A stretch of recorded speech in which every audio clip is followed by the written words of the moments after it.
What's up to all my wonderful survivors? It's Delilah over here surviving. I'm thinking this may be my last raw reaction because it's not like they're really bringing in views or subscribers or likes even. So, thinking this might be my last one. It's only 49 minutes, so y'all can go watch. Y'all can go to Hulu. I'll give y'all this part is episode 5. I'll give y'all part 1. I know views and likes aren't going to change, so y'all probably just get a part 1 for me when clearly it will only need 2 parts because, like I said, it's only 49 minutes, whereas the other episodes was an hour long. So let's get it to it.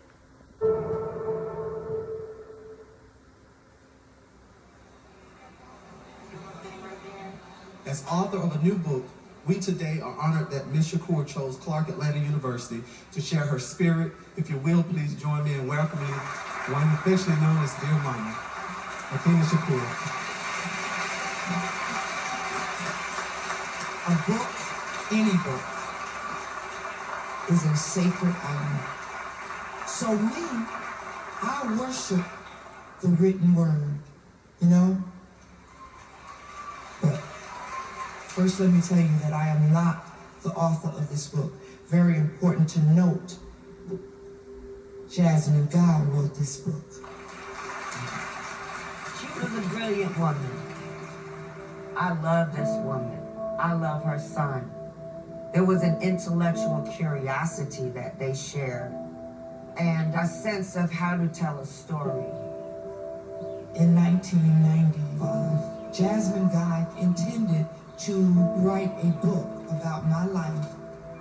And this is all the stuff, the ugly kind of truth. All the ups, downs, abandonment, abuse, drugs, the trauma. I didn't want to talk about nothing. It's just the way I was. Just because you adapt and push through something doesn't mean your body did, doesn't mean your spirit. All right, gotta do it already, y'all. It's crazy how. Did y'all notice how Jada Pinkett Smith, she lets it be known, like, I knew Tupac. I fiend for Tupac. Till this day, I fiend for this man. Not saying that I don't fiend for him to this day, but she's married to Will Smith, and, it's kind of weird that, I don't know. But anyway, my point in saying this is to say that I didn't even know that Tupac and Jasmine Guy this is another raw reaction because a lot of y'all know, as much as I've read about, I did not know that Tupac and his family was as close to Jasmine Guy as they were until this documentary. Whereas Jada Pinkett Smith, it's like every other sentence out her mouth. It did. Didn't come willingly. If I don't like the way things are going, I will run away and leave. Tupac confronted me on that. He taught me to not run away anymore. And that's him. He never, ever, ever was going to bend his knee for 5 seconds.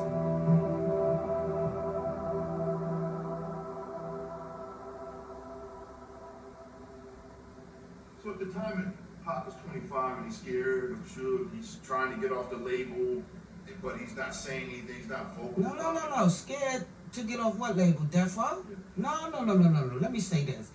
2 weeks before we went to Vegas, Pac was on the phone, foaming at his mouth, veins busting out his neck, his head, threatened to blow up Death Row studio. He was fussing about his music. He wanted his masters. Tupac was done with Death Row.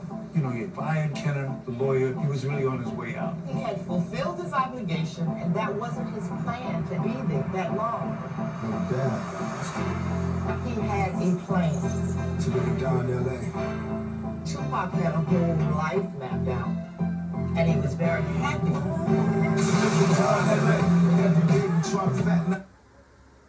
Okay, so y'all know I can't play it, but it's a good song. We get to see him perform. But once again, don't let the stuff fool you. I told y'all, Tupac did. Of course, he was foaming and mad. He did what he was supposed to do, But I don't know how that worked as far as the industry. If you have an obligation, you complete the obligation. I believe Youngboy did the same thing. He completed his obligation, and Youngboy owned his master. So I'm saying, is that, I mean, because we all know that it wasn't a random occurrence of what happened in Vegas. From Decatur, Georgia to California, he wouldn't eat nobody else fried chicken. He said, I'll get you a house. Hell yeah. He was our hope for a better life, a different life. To live in town, LA. He told us to bring his guns. We packed up every pistol, every rifle, and we now set off to LA. To live in town, LA. During that same period, Suge was doing what he could do to lure Tupac back in. Even to that last day of the ride up to Las Vegas, where Pac didn't really want to go. And he's just guilt tripping him. Mike's playing your song. It was the fight night, so I popped his eye, fuck it. On our way to Vegas, sunflower seeds, magazines, cigarettes, blunts, Sunkiss, Checked in at the Luxor Hotel. That's when Pop decided that he didn't want me and Kadada to hang out. He kept saying this is like Halloween. You don't want to be out here. At this point, Pop was always like, everywhere he go, he needed to put his bulletproof vest on. Pop had just bought all his jewelry, his dope Machiavelli ring and the necklace. But Suge was like, nah, you don't need all that. You don't need all that. Come on, we just gonna go to the fight. Suge would keep saying, Pop, are you behind me? And Pop would be like, motherfucker, yeah, I'm behind you. Yeah, the next morning, my husband and I, we're driving through Texas. The radio come on, and it says rapper Tupac Shakur shot in Vegas. While riding along the strip in Las Vegas, Shakur is reported in critical condition this morning in a Las Vegas hospital. Oh, God. Okay, I can pause right here since right now it's a blank screen. Let's go back to what his cousin just said. The devil, because I will be referring to him as the devil in this video, because that's what he came off as. Or Lucifer maybe nicer. But if Pac didn't go nowhere without his bulletproof vest, ever. He didn't go nowhere without his bulletproof vest or security. But here it is this night. And he had a lot of jewelry. But we all saw Pac with a lot of jewelry. And I mean, it was like rare once he became, the great Tupac that we knew him to be in 95. It was rare to see him without his jewelry, unless he was starring in a movie. So, a few things. Why would Lucifer tell him not to wear his jewelry? Was the point of saying, don't wear that jewelry, because if you don't have that jewelry on, ain't no point in wearing a bulletproof vest. Like, what was the point in telling this man not to wear his jewelry? I'm kind of upset they didn't mention, did he tell him not to wear his bulletproof vest? Or did Pac was like, I don't need my bulletproof vest because I don't have all his jewelry on? I want you to make me look what I am. Don't make me look right. Make me look what I am. But I'm personally asking, whatever the fuck I ask. I'm a little so bear with me. Go for it. I join the club. Parallels between you and Tupac. He's referred to you as his older brother, and I feel like you're the only one that can speak to someone being from where he's from, coming from the bottom, fame, fortune. Why is man sweating so hard? All that stuff you had to go through. Am I sweating like a pimp with one hole over here? Yes, you are. When it gets closer to the fight, the energy starts perspiring. I start losing weight. I don't know. It just happens. You want to fight right now? Yeah, it happens naturally. Like I could be like having a bad day, and it just starts boom. Everything comes to set. Boom. You know what you have to do. Your mind is working. The elements are working. Everything is right. I'm a gutter kid. I was just a chubby fat kid that got disrespected. I had pigeons. I was raised in pigeons. One day, the bullies came to take my pigeons. I said, please have my bird back. And this one guy, you fat bitch.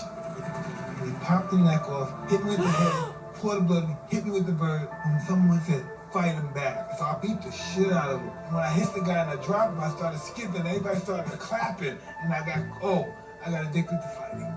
I started clapping, I got addicted to fighting. I fought every day. Fighting, biting ears, and fighting in legs, arms. That was, I loved it. It got me high. Real quick, that's one story that he does not hesitate to share. He will gladly tell you the story of when he bit Holyfield ear off. Like, till this day, I was just watching a YouTube interview of him, and he brought it up. Like, he won't hesitate. So now we know where the love of fighting came from, and like I said, he is no shame in his I bit an ear off. It got me erected. My dick got hard. Violence got my dick hard, yeah. So you got off him. I didn't get off, I didn't come, but it got my dick hard.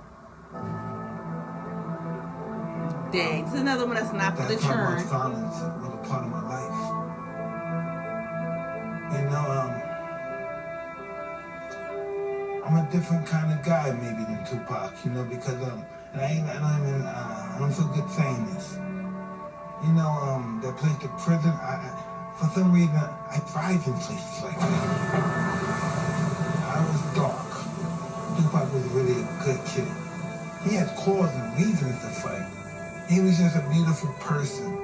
I'm just selfish. We just want to get around. Sorry, One thing we I'm want to trying do to is jury, want nice clothes, and want to get high. The grounds in the house, we sticking up everything. We're thinking everything. We might even kill you. You know, true, George? The atmosphere is charged up. It's chaos like you can never believe. And how do I say this? I'm the baddest motherfucker in that element. Over in the first round. Mike Tyson destroyed his opponent in less than a round. I stopped the guy in 1 minute. Right after I get out the ring, I hugged Tupac. I tell him, I'm gonna see you tonight, nigga. I'm gonna get 662. I tell him, go on.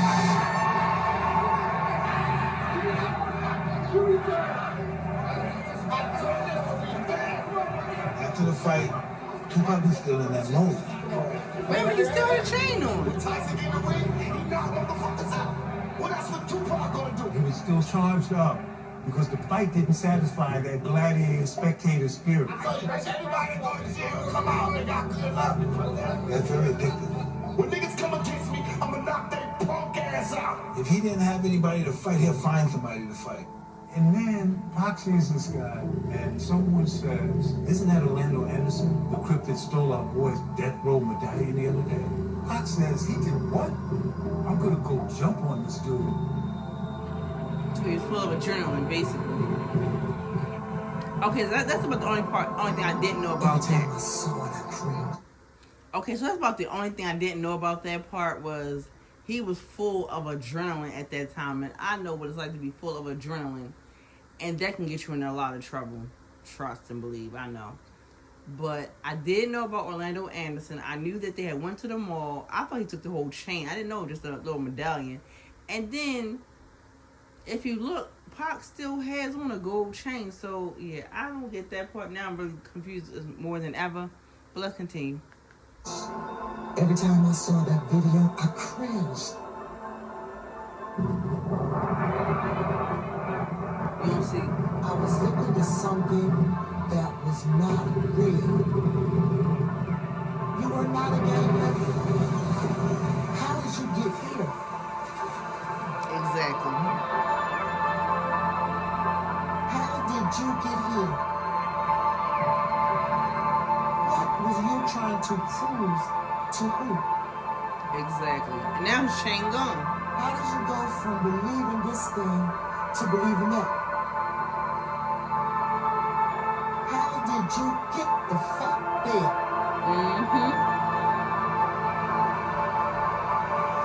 Got caught up.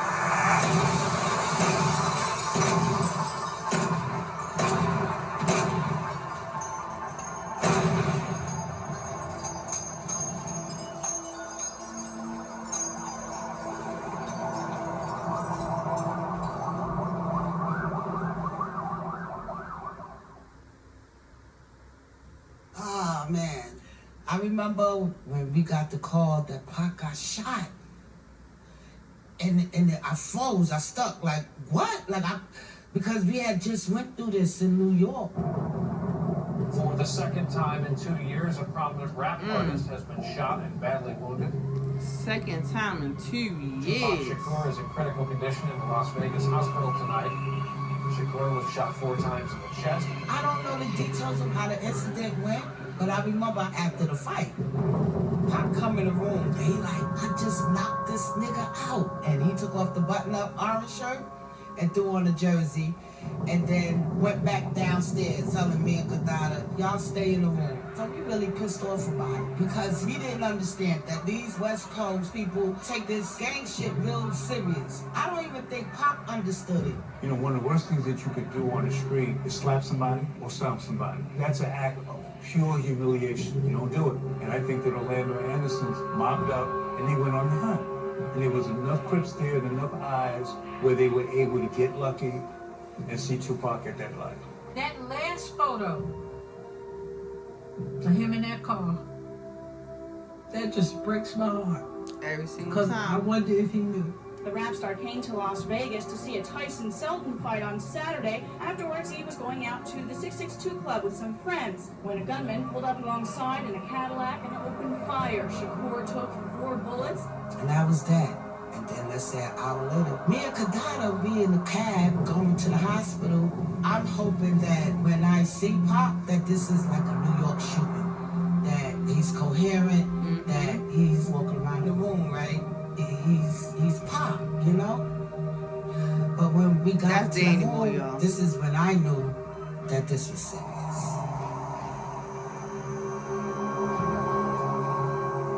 It was totally different. He was connected to all these tools up his nose, in his mouth, arms, everything. The machine is going off. Nothing like the New York incident. He is severely injured internally. He has multiple gunshot wounds to the chest. He is not sitting up and he is not talking. At that point, I wanted to make sure that Kadada was all right, because it was just me and her there. She's fucked up. Me, I'm fucked up, but I'm like the next of kin at the hospital. So we called my Aunt Franny, and I'm like, Pop's gonna have a hard time. If he's gonna make it, he's gonna have to fight real hard. I found out about it when I was in Atlanta. I took the first plane that I could get. But that period from the time you get the news and you're trying to get to your loved one is an incredibly long, horrible period of time. And I think my mind wanted to just go into shutdown and not accept it. I was in a fog. I didn't understand. I understood nothing.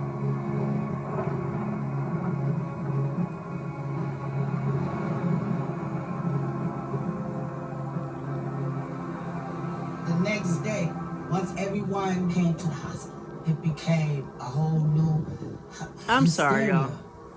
My mom came, and I was relieved. I didn't think there would be so many people. So that was disconcerting for me. He was in a medically induced coma. He lost a lung when his ring finger was shot off. The first thing that goes through me when I see him, I can remember this, is that I thought of my mother when she was on life support. I had to give the consent, take her off life support. But then I'm listening to what people are saying. That he'll, people have done this before, he'll be fine.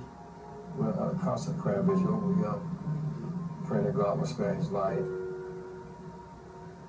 Yep, Jesse Jackson and his mama was in the hallway. His mama let me in there. We didn't talk the last day and a half before he got shot. So imagine how I felt when I go to the hospital and we ain't right. The thing, he pulled me to the side and said some encouraging words as far as, get your spirit right, nigga. He used to seeing you up. I'm going there like the puppy dog, going there like Snoop Dogg. But I went there like, what's up, nigga? I knew he couldn't hear me, but my spirit was talking to him. What's up, nigga? What's happening? I was talking to his spirit. I want to apologize, nigga, for making you mad the other day. That's a different kind of feeling, man. When it's one of your friends.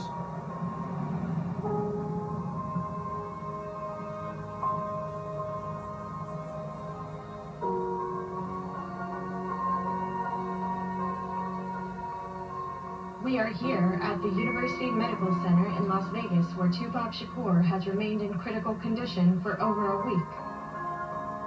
Doctors felt this is a crucial week in determining whether he would survive.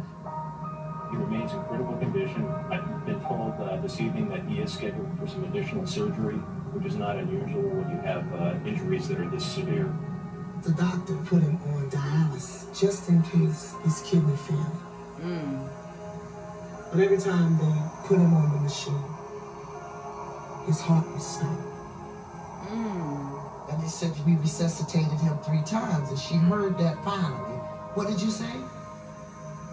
Tupac had stopped breathing. And every time they revived him, he just went back. And I really felt it was important for Tupac. I don't know, y'all. This part kind of killing me. I'm gonna have to end it right here. So, like I said, depending on what kind of views this one get, I may come back and do a part 2, because it's like not even, it's like only like 32 minutes in. Maybe I might do 5 more minutes of this before I end it. But yeah, that stuff I did not know. But it's still like, I don't believe in coincidences. Like, yeah, he went Vegas #1. And so, I mean, I've never been to Vegas. I've never heard. I know LA back in the 90s had a heavy gang thing going on, right?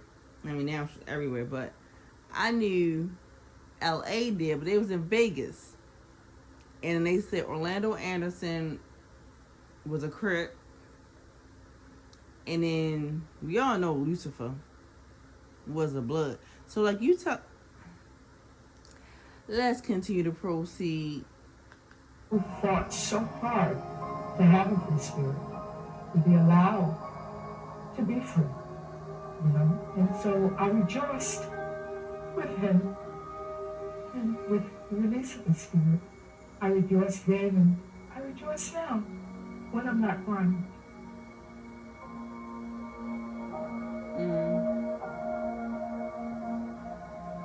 Mom, I really do love you. I appreciate everything you've done for me. I've done a lot of the things that I wanted to do. I've led a good life. I'm not happy here.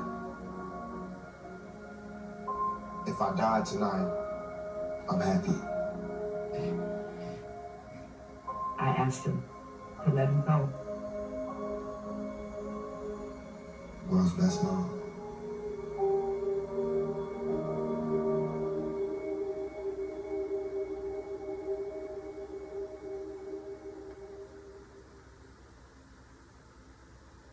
Well, now, here we are, the light of our life, the star in our galaxy is now dead. I said, could I go see him? And Faye said, go ahead. I go in, and they got a big boom box in the room playing his music. I saw my nephew laying on the table with the sheet up to his neck, and the machines are all off. I know he's dead. And I was looking at him, and I'm touching him, and I'm kissing him. I kissed him at his head, I kissed his hands, I kissed his feet, and I'm saying to him, you just fly. Starry, starry night. I remember that song. Okay, I don't know about the feet and all that. When I saw my father in his last, well, not his last resting place, but when I saw my father at the funeral home, he probably the first and only. I wasn't scared to kiss his cheek, because it was like, this is my father. Why would I be scared to kiss my father? Not living or not, this is still your father. But I don't know, y'all. I am tearing up and crying a little bit because I don't know. It's like I was young, like 95. when my mother first called and told me about it, she was taking my little brother somewhere.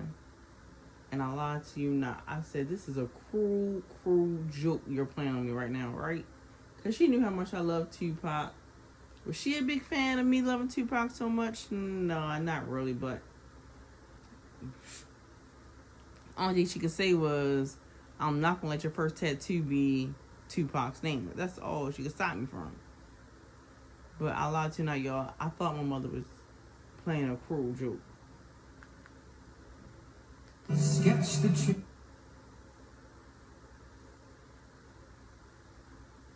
And I think that's Kadala who just went in.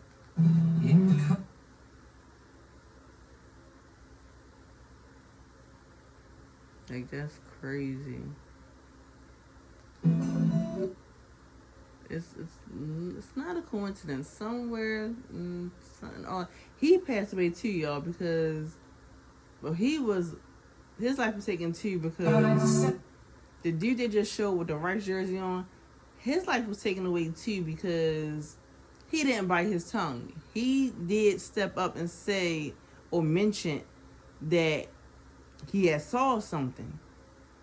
So,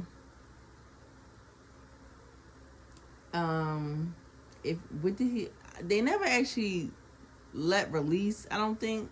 I mean, I might look into that for my own benefit, but they said that, I can't remember what his name was, he was a member of the Outlaws.